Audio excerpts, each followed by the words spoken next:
কি রে বর্ণিতা, কি হয়েছে? আমি তোমার উপর খুব রেগে আছি। তুমি তো রান্নাই করো না। ঠিক আছে বাবা, আগে তো স্মাইল কর, তারপরে চল একটা নতুন কিছু করে খাওয়াবো। আরে মুখ বেজার করে থাকলে হবে, এবার হাস। চল এবার রান্না করি তোর জন্য। কি রান্না করবে গো? আরে দেখ না আলু দিয়ে কি রান্না করি, চলো তোমাদেরকেও দেখাই। বর্ণিতার মুখে হাসি ফোটানোর জন্য আমি কি রান্না করছি আলু দিয়ে। আলুর মধ্যে কিন্তু নর্মালি মশলা দিয়ে দিয়েছি, কর্নফ্লেভার দিয়ে দিচ্ছি। এবারে ভাবছো তো আলু ভর্তা করে খাওয়াবো? একদমই না, স্মাইলি গুলো এঁকে নিচ্ছি যাতে ওর মুখে একটুখানি ছোট্ট ভাবে স্মাইল ফিরে আসে।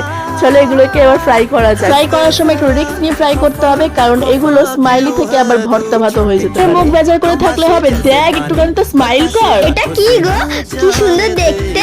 ওয়াও! শুধু ওয়াও ওয়াও করলে হবে? খেয়ে এবারে বল কেমন হয়েছে বন্ধুদেরকে। বন্ধুরাও তো তাহলে ট্রাই করবে। যার মুখে হাসি নেই তার মুখে হাসি ফোটাতে এই ছোট্ট একটা স্মাইলি ফ্রাই করে দিয়েছি। এবার খা তো, বল তো কেমন হয়েছে। খুব সুন্দর খেতে স্মাইলি ফ্রাই। তোমরাও খাও। আমি এবার খুব খুশি। লাইক কমেন্ট শেয়ার সাবস্ক্রাইব করে দিও। ওরা এবার খেতে থাকুক। টাটা।